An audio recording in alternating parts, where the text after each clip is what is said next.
Hello everyone.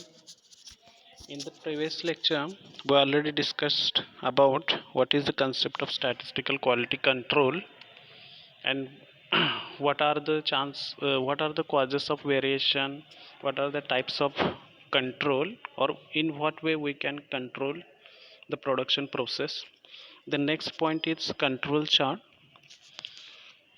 याच्यामध्ये काय लिहिले बघा, the control chart is developed by Dr. Walter A. Shewhart in 1924. Control chart is a graph that shows whether the production process is under control or out of control. या ठिकाणी लिहिले बघा, whether the production process is under control or out of control. Okay, तर control chart हे असं एक statistical tool आहे किंवा स्टॅटिस्टिकल क्वालिटी कंट्रोलिंग टेक्निक आहे की ज्याच्याद्वारे आपण प्रोडक्शन प्रोसेस अंडर कंट्रोल आहे की आउट ऑफ कंट्रोल आहे हे आपल्याला लक्षात येऊ शकतो.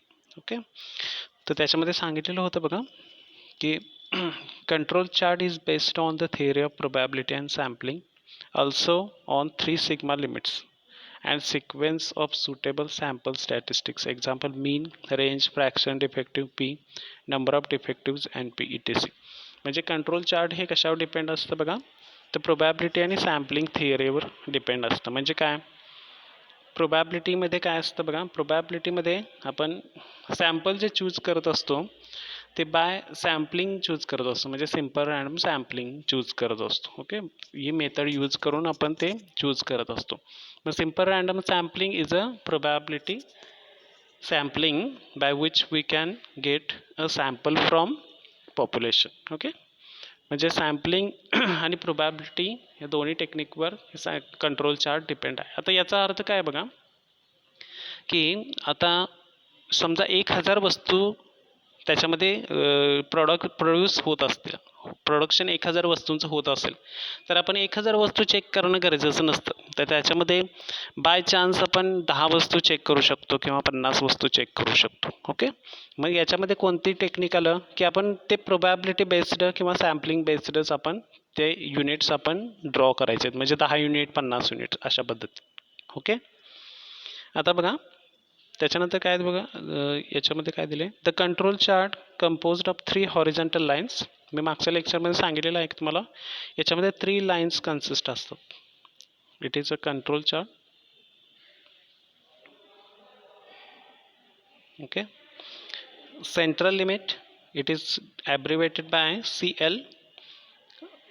Second one is UCL, that is upper control limit, and third one is lower control limit. म्हणजे कंट्रोल चार्टमध्ये 3 लाईन्स असतात, एक सेंट्रल लाईन जी डार्क लाईनने दाखवलेली आहे आणि त्याच्यानंतर UCL आणि LCL म्हणजे अप्पर कंट्रोल लिमिट आणि लोअर कंट्रोल लिमिट. ओके, म्हणजे याचा अर्थ काय बघा, आता कन्सेप्ट याची क्लिअर होऊन दे की कंट्रोल चार्टमध्ये 3 लाईन देण्याचं कारण काय असेल. आपला स्टँडर्ड प्रोडक्ट काय असतो, फॉर एक्झाम्पल 500 ग्रॅमचा धरा, पण प्रत्येक प्रोडक्ट असा तयार होत नाही. कारण का, because there are chance causes in the production process which cannot be controlled by human. म्हणजे त्याच्यावर तुमचं कंट्रोल असू शकत नाही. त्यामुळं काय सांगितलं त्यांनी, थोडंसं अप्पर लिमिट त्यांनी ठेवून दिलेलं आहे. म्हणजे 510 ग्रॅम गेलं तरी चालेल किंवा या ठिकाणी खाली आलं तर 490 ग्रॅम आलं तरी चालू शकतं. असं त्यांनी हे सेंट्रल लिमिट, हे अप्पर कंट्रोल लिमिट आणि हे लोअर कंट्रोल लिमिट असं 3 लिमिट्स त्यांनी त्याच्यामध्ये ठेवलेले आहेत. ओके, आता सगळ्यात महत्त्वाचं, प्रत्येक प्रोडक्ट हा याच्यामध्येच आला पाहिजे. म्हणजे हे CL, हे UCL आणि त्याच्यानंतर हे LCL. म्हणजे काय, 510 ग्रॅम हे असेल कन्सिडर करा आणि हे 490 ग्रॅम कन्सिडर करा. म्हणजे प्रत्येक प्रोडक्टचं वेट किती आलं पाहिजे, याच्यामध्येच कुठेतरी आलं पाहिजे. तर प्रोडक्शन प्रोसेस कशी आहे तुमची, अंडर कंट्रोल आहे. ओके, अंडर कंट्रोल, लक्षात येतं का बघा. म्हणजे म्हणजे ग्राफद्वारे तुम्हाला हा ग्राफिकल पॉईंट असल्यामुळे त्याच्यामध्ये तुम्हाला काय करायचं आहे की UCL, LCL, CL हे ड्रॉ करून त्याच्यामध्ये हे पॉईंट प्लॉट करायचे आहेत. म्हणजे तुम्हाला प्रोडक्ट काहीतरी दिलेले जातील आणि त्या प्रोडक्टचे वेट दिले जातील. तर वेट तुमचं असं चालू शकतं काय, असं ते तुम्हाला विचारू शकतात. मग तुम्ही कन्क्लूड काय करायचं आहे, म्हणजे सगळे पॉईंट जर UCL, LCLच्या मध्ये आले म्हणजे सगळी वजन तुमच्या प्रोडक्टचे 510 ते 490 लागले तर तुमची प्रोसेस कशी आहे, अंडर कंट्रोल आहे. एक जरी बाहेर गेला म्हणजे 490 पासून आणि पुन्हा खाली येते म्हणजे 450 ग्रॅम भरते एकामध्ये प्रोडक्टमध्ये, किंवा ह्याच्यामध्ये 600 ग्रॅम भरत असेल, तर असा प्रोडक्ट तुमचा होत असेल तर याचा अर्थ काय, तुमची प्रोडक्शन प्रोसेस कशी आहे, आउट ऑफ कंट्रोल आहे. मग आउट ऑफ कंट्रोल असेल तर तुमचा प्रोडक्ट स्टँडर्ड क्वालिटीचा होत नाही आहे, तर याचा अर्थ तुम्हाला प्रोडक्शन प्रोसेसवर काहीतरी कंट्रोलिंग टेक्निक यूज करणं गरजेचं आहे. अशी या संपूर्ण कन्सेप्टची संपूर्ण पॉईंटची कन्सेप्ट आहे. ओके, आता त्याच्यामध्ये काय लिहिले बघा, लास्ट लाईन बघा, both the lines UCL and LCL are drawn at a distance 3 sigma from centre line. आता हे UCL आणि LCL मध्ये जे अंतर असतं, आता बघा हे आता हे तुमचा एक्स ॲक्सिस, हा वाय ॲक्सिस, ही तुमच्यामध्ये CL आहे. UCL आणि CL कुठं ड्रॉ करावं, तर याच्यामध्ये डिस्टन्स किती असतो बघा, 3 सिग्माचा असतो, म्हणजे 3 SD असतो. म्हणजे हे प्रोबॅबिलिटी बेस्ड आहे, तर याच्यामध्ये आपल्याला जास्त काय कॉन्स्टंट आहे, कॉन्स्टंट लिमिट आहे, 3 सिग्मा इतकं लिमिट असावं, लक्षात ठेवा. ओके, नेक्स्ट पॉईंट बघूया. आता याच्यामध्ये बघा, हा तुमचा graphically it can be represented by like this. म्हणजे याच्यामध्ये सांगितलं आहे बघा, कंट्रोल चार्ट हा तुम्हाला दाखवलेला आहे, हा CL दाखवलेला आहे बघा, हा तुमचा CL आहे, हा तुमचा UCL आहे आणि LCL आहे. याच्यामध्ये यातलं मधलं अंतर किती आहे तुम्हाला सांगितले, 3 सिग्मा असणं गरजेचं आहे, 3 सिग्मा. ओके, मग याच्यामध्ये सगळे पॉईंट्स तुम्हाला दाखवलेले आहेत बघा, आणि एक पॉईंट तुमचा जर सगळे पॉईंट जर UCL आणि LCLच्या मध्ये असतील तर अंडर कंट्रोल आहे प्रोसेस, मग ती लिहिण्याची गरज नसते. अंडर कंट्रोल असेल तर तुम्हाला काही करेक्टिव्ह ॲक्शन्स घेण्याची गरज नसते. पण आउट ऑफ कंट्रोल म्हणजे काय बघा, हा पॉईंट दाखवला आहे बघा, तो UCLच्या बाहेर आहे किंवा हा पॉईंट LCLच्या खाली आहे. म्हणजे एखाद्या प्रोडक्ट म्हणजे 500 ग्रॅमच्या ऐवजी 400 ग्रॅमच भरत असेल तरीसुद्धा तो प्रोडक्ट तुमचा आउट ऑफ कंट्रोल दाखवून, म्हणजे प्रोडक्शन प्रोसेसमध्ये कंट्रोलिंग टेक्निक वापरणं गरजेचं आहे. ओके, तर याच्यामध्ये तुम्हाला आत्ता सांगितलेलंच आहे की control chart consists of 3 horizontal line to the x-axis. First one is UCL, second one is LCL, and the last one is CL. Okay, central line is a standard product or UCL or LCL are the lines from the chance causes presence in a production process. Okay, म्हणजे काय बघा, हा CL म्हणजे standard product असणं गरजेचं आहे, पण त्याच्यामध्ये चान्स कॉजेस असतात. म्हणजे इथं सांगितलं आहे बघा तुम्हाला, चान्स कॉजेस असल्यामुळे त्यांनी अप्पर लिमिट आणि लोअर लिमिट ठरवून दिलेलं आहे.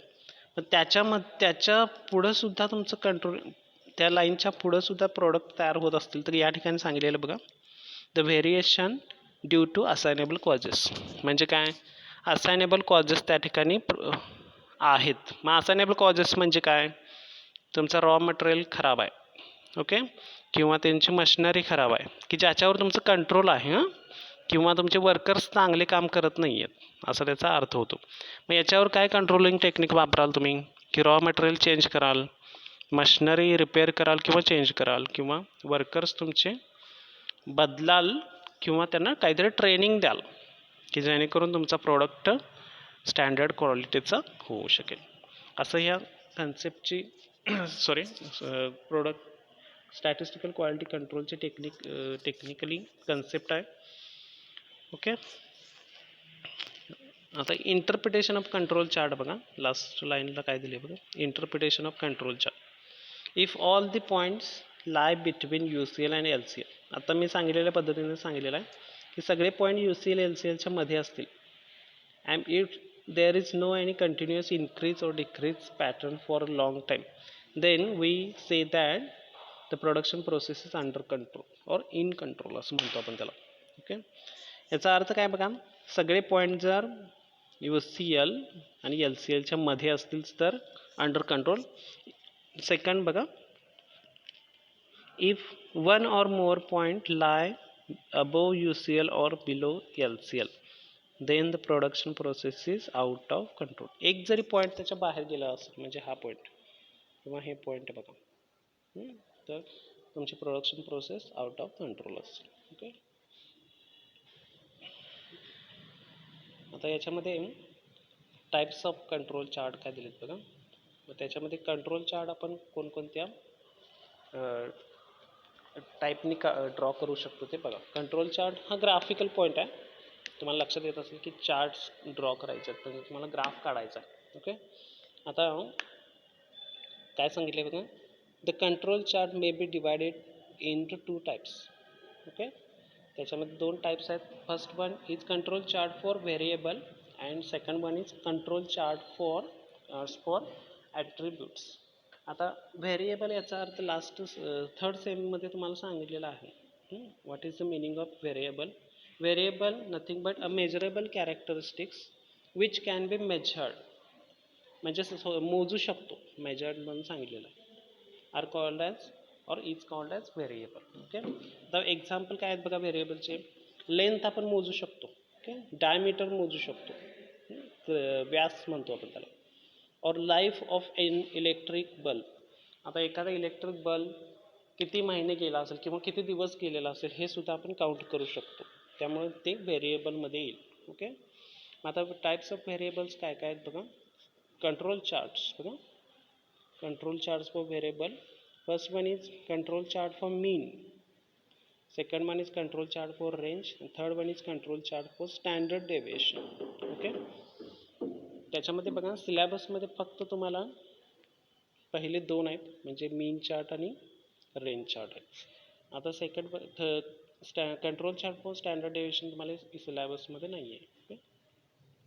तर सेकंड वन बघा, control charts for attributes. Attributes nothing but qualitative variable, nothing but a measurable characteristics of a product which cannot be measured in well defined units of measurement. म्हणजे ते ठराविक परिमाणामध्ये मोजू शकत नाही. म्हणजे काय काय एक्झाम्पल दिलेत बघा. आता याच्यामध्ये दिलेत बघा example. Defects such as crack in the parts. म्हणजे एखाद्या प्रोडक्ट क्रॅक झालेला असेल तर तो किती क्रॅक झालेला आहे हे आपण मोजू शकत नाही. काच जर एखादी फुटलेली असेल तर ती किती फुटलेली आहे हे आपल्याला ठराविक मेजरमेंट नाही आहे किती इतकी फुटलेली आहे. ओके. किंवा नंबर ऑफ बबल्स इन अ ग्लासवेअर. म्हणजे काच तयार करताना त्याच्यामध्ये बबल्स येतात बघा, बुडबुडे येतात. मग तो सुद्धा डिफेक्टच असतो त्याच्यामध्ये, म्हणजे दोषच असतो. ओके. मग एका काचेमध्ये किती बुडबुडे चालू शकतात, तर हे तुम्हाला कंट्रोल चार्टद्वारे सांगता येऊ शकेल की इतके बुडबुडे चालू शकतात किंवा इतके चालू शकणार नाही. ओके. मग त्याच्यामध्ये कंट्रोल चार्ट फॉर ॲट्रिब्यूट्स काय काय आहेत बघा. कंट्रोल चार्ट्स फर्स्ट वन बघा, control chart for fraction defective. हा तुम्हाला सिलेबसमध्ये नाही आहे, पी चार्ट नाही आहे. ओके. सेकंड बघा फक्त control chart for number of defective, N P chart first one. And second one is control chart for number of defects per unit, C chart. हे तुम्हाला सिलेबसमध्ये आहेत सेकंड आणि थर्ड. म्हणजे तुम्हाला या कंट्रोल चार्टमध्ये किती चार्ट काढायचे आहेत बघा, ड्रॉ करायचे. एक आहे मीन चार्ट, सेकंड आहे रेंज चार्ट, थर्ड आहे एन पी चार्ट म्हणजे या ठिकाणी सांगितलं आहे, आणि फोर्थ आहे तो सी चार्ट. म्हणजे हे 4 चार्ट तुम्हाला ग्राफद्वारे ड्रॉ करून तुम्हाला कन्क्ल्युजन द्यायचं की whether the production process is under control और out of control. Okay. Next लेक्चरमध्ये आपण त्याच्या पुढचं पाहू.